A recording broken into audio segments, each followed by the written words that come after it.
Yo les traders, alors bonjour investisseurs heureux, le CAC 40 clôture aujourd'hui à 6328,25 en ce 1er novembre, avec une belle hausse tout de même de 0,98%.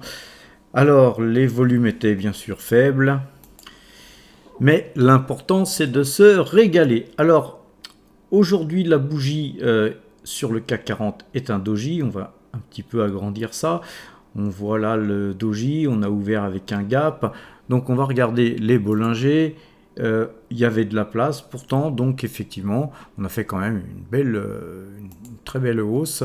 Somme toute, tout est acheteur. En plus, on a gapé. Par contre, attention, on a un doji. Il va falloir voir dans quel sens on va aller demain dès l'ouverture.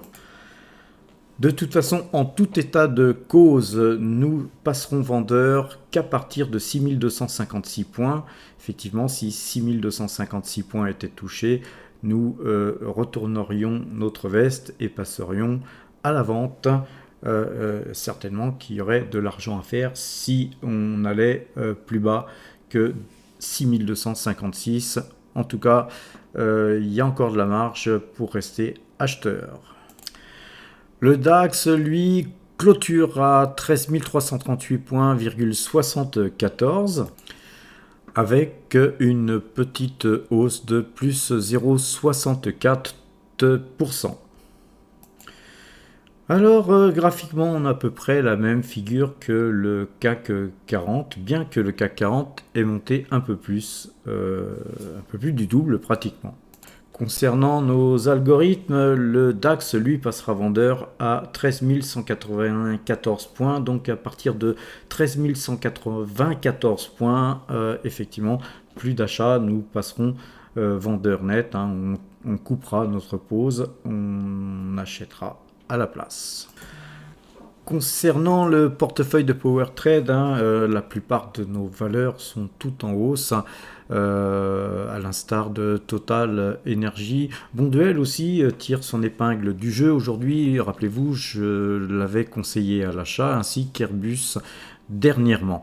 Donc Bonduelle qui s'adjuge 3,06% et Airbus 2,68%. Alors avec Hermès International qui elle aussi prend 3%. Et Agnico Eagle Mines plus 3,70%. C'est la fête, on ne peut que se réjouir de toutes ces hausses. Alors concernant Total, qui gagne quant à elle en fait plus 2,54%. Le graphique très joli, on a comme sur le CAC 40, on a un joli double bottom qui se prépare bien, donc je pense que c'est de bon augure tout ça. Par contre, on va regarder les Bollinger sur Total parce qu'elle a bien monté dernièrement et surtout aujourd'hui.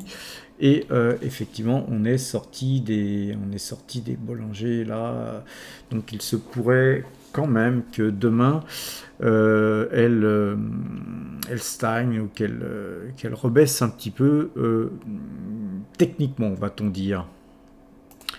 Alors en fait, si on regarde Ichimoku, bien sûr, c'est toujours acheteur. La moyenne de 12 est toujours acheteuse. Là, vous voyez, ici, on avait eu on ne le voit pas, mais si on enlève les cours, on voit qu'en fait, elle n'était pas du tout passée vendeuse ici. Donc, Total Energy est acheteur depuis bien plus bas. Depuis, d'ailleurs, à peu près au niveau de notre système. Donc la moyenne 2 jours, 12 jours est une moyenne qui marche très bien, je vous le dis souvent, c'est une moyenne que j'utilise beaucoup.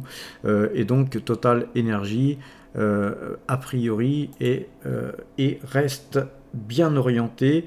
Par contre, évidemment, avec toutes les bonnes nouvelles qu'il y a eu dernièrement, je ne vois pas comment ça ne pourrait être autrement, vu sa décote, vu son père, vu les dividendes qui tombent tous les trimestres et vu le dividende exceptionnel qui va bientôt nous tomber dans les fouilles. Alors on regarde un petit peu parce qu'on traite un Total avec, avec nos systèmes d'algorithmes, comme je vous le dis souvent. Moi là j'ai un système avec des algorithmes très spéciaux pour traiter Total Énergie. On va faire le test. Bien sûr, ça sera acheteur, j'en suis certain, puisque, comme vous le voyez, il n'y a pas de petite flèche rouge qui s'annonce. Alors, c'est impossible qu'il y ait une flèche rouge avec des cours pareils. Regardez bien comment on avait eu un beau signal de vente ici et un beau signal d'achat ici. Eh bien, pour ceux qui me posent souvent la question de leur donner le moment où vendre Total, en tout cas, nos algorithmes nous disent qu'il faut conserver cette valeur, et je dirais qu'au vu des nouvelles et de tout ce que je viens de vous dire, c'est vraiment une valeur dont on a du mal à se séparer, en tout cas pour mon compte. Alors jetons un coup d'œil du côté du tableau Excel qui affiche les résultats du portefeuille PowerTrade. Donc notre portefeuille est en hausse de plus 12,69% depuis le début de l'année, avec 96 658 euros de gains. Donc grâce en partie, je dois dire, au titre Total qui représente 55% de notre portefeuille. Donc on a en position toujours à peu près les mêmes valeurs depuis environ un mois ou deux. On a quand même un petit peu augmenté notre pause, très légèrement d'ailleurs, notre pause sur Airbus. On a un petit peu augmenté notre pause sur Oreal et la Cofals. On avait rentré il y a peu de temps Hermès, et donc aussi on a en portefeuille depuis pas si longtemps que ça du Visiomed qui fait un petit peu du surplace, elle monte, elle baisse avec des variations assez fortes, ceci dit, mais elle ne monte plus trop, donc on va surveiller ça de près, mais de toute façon on a plutôt une petite ligne là-dessus, puisque Visiomed ça représente 0,72% de notre portefeuille.